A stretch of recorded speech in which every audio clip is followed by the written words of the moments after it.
Hello students, welcome back to my channel Shubham lecturer. जितने भी student आज 24 फरवरी को 12th इंग्लिश का पेपर देने वाले हैं वो आज के इस वीडियो को शुरू से लेकर लास्ट तक देखेंगे, क्योंकि ये क्लास 12 इंग्लिश का एक वायरल पेपर है। तो जितने भी स्टूडेंट इंग्लिश का पेपर देने जाने वाले हैं वो इस पेपर को सॉल्व करके जाएंगे, क्योंकि हमें इस बार इंग्लिश में 100 में 95 प्लस मार्क लेकर आना है और इस पेपर को सॉल्व नहीं करेंगे तो ये असंभव है। ठीक है, इस पेपर को आप सॉल्व करके जाइएगा आज एग्जाम देने। ठीक है, तो ये 12th इंग्लिश का एक वायरल पेपर है, ये एक मॉडल पेपर है जिससे बहुत सारे ऐसे क्वेश्चन हैं जो इस बार आपके बोर्ड एग्जाम में आएंगे, यानी कि ऐसे ही आपका पेपर इस बार आएगा। ठीक है, देखिए सबसे पहले ये जानिए कि आपके पास समय रहता है 3 घंटे 15 मिनट। पेपर आपका 100 नंबर का होता है। इसमें मैं आपको बताऊंगा कैसे रीडिंग सेक्शन आपको लिखना है, कैसे आर्टिकल राइटिंग लिखना है, कैसे लेटर राइटिंग लिखना है, कौन से सेंट्रल आइडिया पढ़ के जाने हैं, सब कुछ मैं इसमें बताने वाला हूं। तो इस वीडियो को लाइक कर दीजिएगा, चैनल पर नए चैनल को सब्सक्राइब कर लीजिएगा, क्योंकि आज इंग्लिश में हमें 95 प्लस फोड़ कर आना है, 95 प्लस नंबर करके आना है। ठीक है, तो देखिए सबसे पहले आपको कुछ इंस्ट्रक्शन दिए रहेंगे पेपर में कि 15 मिनट आपको क्वेश्चन पेपर पढ़ने के लिए है, सभी क्वेश्चन करना अनिवार्य है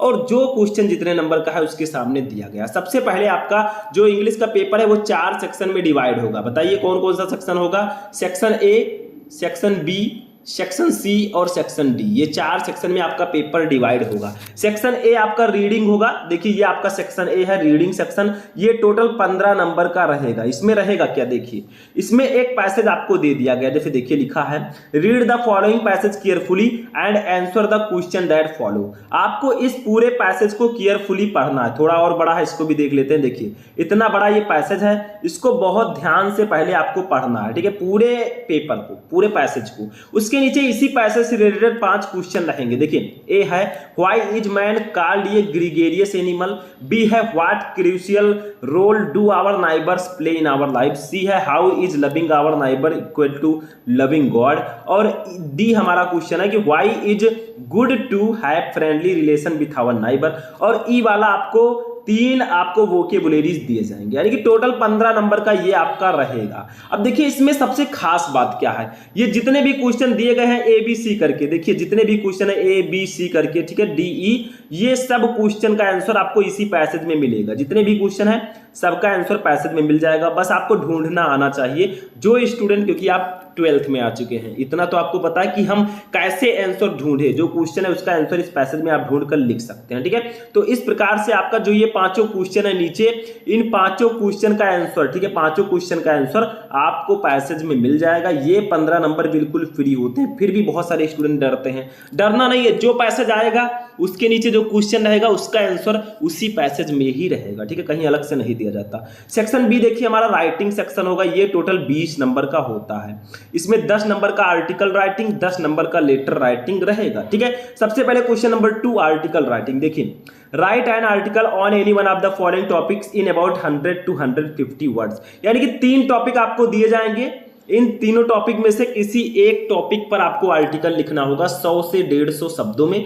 10 नंबर ये क्लियर रहेगा। ठीक है, जैसे देखिए India a land of natural beauty, B है joint family system need of the hour, and C है माई प्लान्स फॉर फ्यूचर। ये 3 टॉपिक दे दिए गए। अब कहा जा रहा है कि इनमें से किसी एक टॉपिक पर आर्टिकल लिखिए। जैसे मुझे India a land of natural beauty पर आर्टिकल लिखना है तो हम लिख देंगे।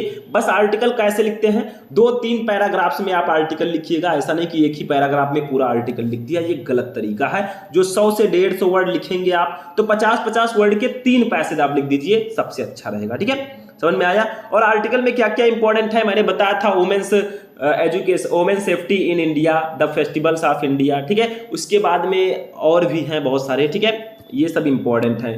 The state of education today. अब देखिए लेटर में क्या होगा, लेटर में आपको 2 प्रकार के लेटर दिए जाते हैं, एक एडिटर लेटर और एक आपको दिया जाता है कंप्लेंट लेटर। ठीक है, तो एडिटर लेटर देखिए सबसे पहले, write a letter to the editor national dairy to showing your concern are growing usages of disposable wares. ठीक है, या फिर आपको ये पता नहीं है तो और लगा है, आप इसको लिख सकते हैं। Write a letter to the principal of your school to complain against the shortage of latest sports magazine in the library. मतलब दोनों में से किसी एक टॉपिक पर आपको लेटर लिखना है, 10 नंबर इसके लिए मिलेगा। तो लेटर राइटिंग में क्या करना है आपको, देखिए लेटर कोई चीज याद करके आप नहीं जा सकते कि भैया ये लेटर पढ़ लीजिए यही आ जाएगा, मैं भी नहीं कह सकता। ठीक है, लेटर कैसे लिखते हैं, हाउ टू राइट लेटर। मतलब लेटर लिखने का तरीका समझ लीजिए, सब काम हो जाएगा, आप जाकर सॉल्व कर देंगे। ठीक है, सेक्शन सी हमारा ग्रामर है। ग्रामर में आपको पहले ऑब्जेक्टिव टाइप के क्वेश्चन दिए जाएंगे, 5 क्वेश्चन 10 नंबर का, यानी कि एक क्वेश्चन 2 नंबर, 5 क्वेश्चन 10 नंबर। जैसे देखिए ए वाला हमारा है, choose the correct option to answer the following question, मतलब दिया गया है कि करेक्ट ऑप्शन आप चूज कीजिए। जैसे देखिए ए है, the absence of government in a country is called, यानी कि किसी देश में सरकार की अनुपस्थिति को क्या कहते हैं हम, उसको एनआरसी बोलते हैं, यानी कि अराजकता। तो तीसरा ऑप्शन सही होगा। ठीक है, ऐसे देखिए हमारा the phrase inching towards mean, मतलब इंचिंग टुवर्ड का फ्रेज क्या होगा, तो इसका मतलब होगा to move slowly in a direction, यानी कि किसी एक दिशा में धीरे धीरे चलना, ये इसका मीनिंग होगा। ठीक है, आगे देखिए सी वाला हमारा क्या है, the synonyms of meagre is, meagre का सिनोनिम क्या होगा, मीगर का मतलब होता है थोड़ा। ठीक है, ठीक है, तो इसका सिनोनिम्स क्या होगा बताइए, इसको आप लोग कमेंट करके मुझे बताइएगा। ठीक है, देखते हैं कितने स्टूडेंट सही आंसर इसका देते हैं। नेक्स्ट देखिए, one should do his duty, यानी कि सभी को अपने कर्तव्य का पालन करना चाहिए। पूछा जा रहा है कि which word in this sentence is an error, यानी कि ये सिंटैक्स है, आपसे पूछा जा रहा है कि इस सेंटेंस में किस वर्ड में एरर है। तो देखिए इसमें किस में एरर है, हिज में एरर है, क्योंकि हिज नहीं रहेगा, वन के साथ अपने की अंग्रेजी वंस हम लिखते हैं कुछ इस प्रकार से, देखिए ये। ठीक है, ऐसे लिखेंगे वंस। ठीक है, समझ में आया। ऐसे देखिए ई वाला, the antonym of barren is, barren का एंटोनिम क्या होगा, बैरन का मतलब होता है बंजर, तो इसका एंटोनिम हो जाएगा फर्टाइल, ये फर्स्ट वाला ऑप्शन सही होगा। फर्टाइल का मतलब होता है उपजाऊ। ठीक है, तो ये आपका सही आंसर होगा। तो पहले तो 5 क्वेश्चन ग्रामर के रहेंगे, ऑब्जेक्टिव टाइप के 10 नंबर इसके लिए आपको मिलेगा टोटल। ठीक है, इसके बाद में आते हैं ग्रामर का जो हमारा ऑब्जेक्टिव नहीं, जैसे डायरेक्ट, इनडायरेक्ट, सिंथेटिक, ट्रांसफॉर्मेशन, ये सब रहता है। देखिए क्वेश्चन नंबर 5 है, change any one of the following in indirect speech, यानी कि आपको 2 डायरेक्ट स्पीच दिए जाएंगे, 2 में से किसी एक को आपको इनडायरेक्ट में ट्रांसफॉर्म करना होगा, यानी कि डायरेक्ट से इनडायरेक्ट में आपको बदलना है। ठीक है, 2 यहाँ पर दिए गए, जैसे फर्स्ट है I said don't waste your time, दूसरा है my teacher said to him you can send your application online too. ठीक है, जैसे यहाँ पर लिख दीजिए I said don't waste your time. ठीक है, तो I advised not to waste his time. ठीक है, नॉट टू वेस्ट ऐसे आपको लिख देना, मतलब इसको मैंने सॉल्व करा दिया पहले ही। दूसरा देखिए my teacher said to him you can send your application online too, तो यहाँ पर लिख दीजिए my teacher told him that. ठीक है, यू बदलेगा हिम से तो he could send his application online too, बस हो गया। ठीक है, ऐसे कर देना है। ऐसे बी देखिए, combine the any one of the following is directed, मतलब 2 क्वेश्चन इसमें भी रहेंगे, 2 में से किसी एक को आपको कंबाइन करना होगा, ये है सिंथेसिस। ठीक है, तो 2 में से किसी एक को कंबाइन कीजिए, 2 नंबर इसके लिए भी मिलेगा। ऐसे सी देखिए, change any one of the following is directed, मतलब दोनों में से किसी एक को आपको ट्रांसफॉर्म करना है, ये ट्रांसफॉर्मेशन है। जैसे आई कैन डू इट, इसको पैसिव वॉइस में बदलना है, तो it can be done by me हो गया। ठीक है, ऐसे ऐसे मतलब करना है। This is most effective remedy for the disease, इसको कॉम्परेटिव डिग्री में बदलना है। ठीक है, तो ऐसे आपको करना होता है। डी देखिए, डी है you are senior then me, ये सिंटैक्स है, correct any one of the following sentences. ठीक है, जैसे you are senior then me, तो देन नहीं लगता, सीनियर के साथ टू लगाएंगे। ठीक है, तो टू कर दीजिएगा देन के जगह पर। ऐसे कैटल्स आर ग्रेजिंग, यहाँ पर द कैटल आर ग्रेजिंग कर दीजिएगा, वही हो जाएगा। ठीक, ऐसे इसमें गलती होती है। ई वाला देखिए, use any one of the following pairs of word in your own sentence to make the different in their meaning clear, मतलब आपको दोनों में से किसी एक सेंटेंस को यूज करके बताना है कि इन दोनों में क्या डिफरेंस है, इसका मीनिंग क्लियर हो सके। जैसे देखिए रिफ्यूज रिफ्यूजी, इसका दोनों का रिफ्यूज रिफ्यूज दोनों को पढ़ेंगे, लेकिन इनका मतलब क्या होगा, आपको क्या करना है, रिफ्यूज लिखना है, फिर उसका मीनिंग लिखकर वाक्य प्रयोग करना है, फिर रिफ्यूज लिखकर उसका मीनिंग लिखकर वाक्य प्रयोग करना है, बस। ठीक है, ऐसे सेल सेल, तो एक सेल का मतलब होता है बेचना। ठीक है, I want to sell my watch, मैं अपनी घड़ी बेचना चाहता हूँ, एक सेल का मतलब होता है कोशिका। ठीक है, human body is made up of cells. ठीक है, मानव का शरीर जो होता है वो कोशिकाओं से मिलकर बना होता है, बस हो गया। अब देखिए ग्रामर में एक चीज और रहेगा, वो होगा translate the following into passage into English, मतलब आपको एक हिंदी का पैसेज देखिए ये दे दिया गया, कहा जाएगा इसको इंग्लिश में ट्रांसलेट करो, 5 नंबर दे देंगे हम। ठीक है, तो ऐसे हिंदी का पैसेज दिया गया, इसको इंग्लिश में ट्रांसलेट करना होगा, इसके लिए आपको 5 नंबर मिलेगा। ठीक है, बस हो गया, समझ में आया। तो ये आपका ग्रामर पोर्शन टोटल 25 नंबर का रहेगा। ठीक है, हो गया ये भी।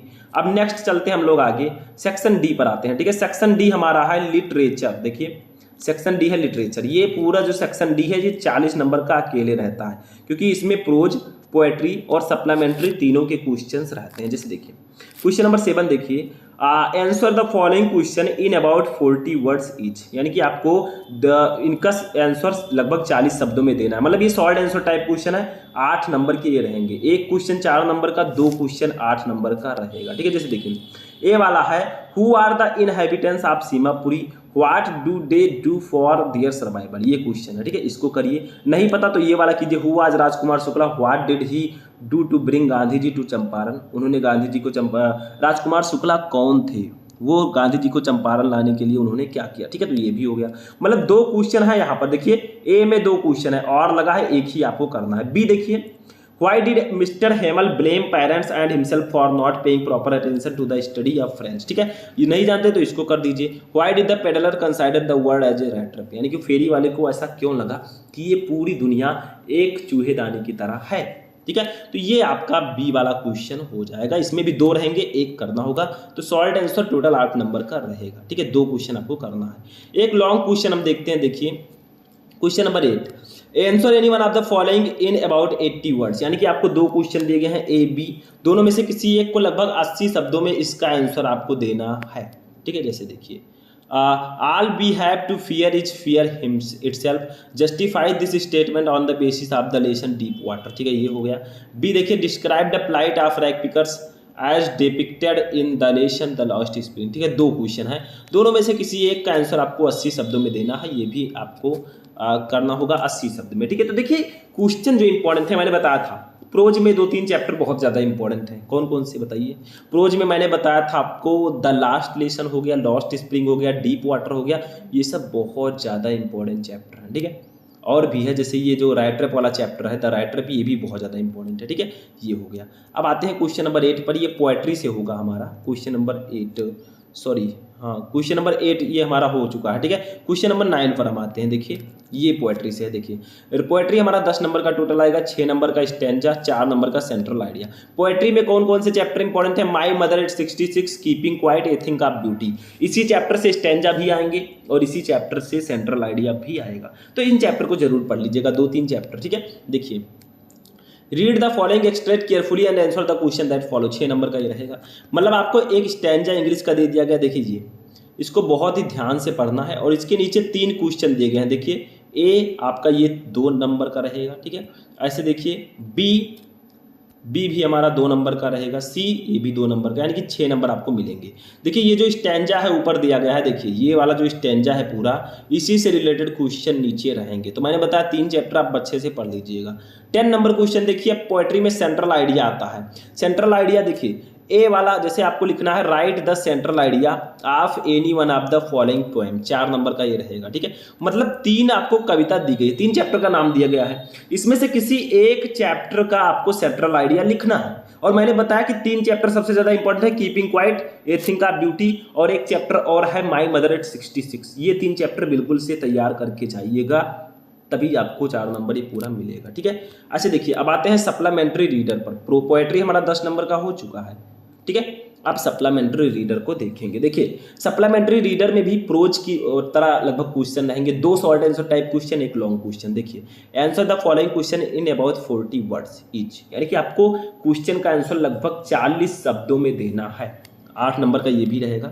मतलब देखिए जैसे ए वाला हमारा है, what thing on the third level bear different from those on other levels. ठीक है, ये क्वेश्चन है, नहीं पता तो और लगा है। देखिए describe the environmental features of Antarctica. मतलब दोनों में से किसी एक टॉपिक को दोनों में से किसी एक क्वेश्चन को आंसर आपको लिखना है लगभग 40 शब्दों में, आपको 4 नंबर इसके लिए मिलेगा और बी वाले के लिए 4 नंबर मिलेगा। मतलब short answer type question 8 number का रहेगा। बी वाला देखिए, Why did the Maharaja decide to suffer the huge loss instead of allowing the British officer to get photographed with the hunted tiger? ये हो गया और लगा है। ठीक है, Why was Joe not happy with Jack's ending of Roger Skink story? मतलब दोनों में से किसी एक को इसमें भी आपका आंसर लिखना है, 2 में से एक का ही। ठीक है, अच्छा देखिए क्वेश्चन नंबर 12 हमारा है, ये भी लॉन्ग क्वेश्चन होगा। देखिए answer any one of the following question in about 80 words, यानी कि आपको किसी एक क्वेश्चन का आंसर लगभग 80 वर्ड्स में देना है, 7 नंबर का ये रहेगा, ठीक है। जैसे देखिए ए है what brings Derry closer to mister Lamb, ठीक है,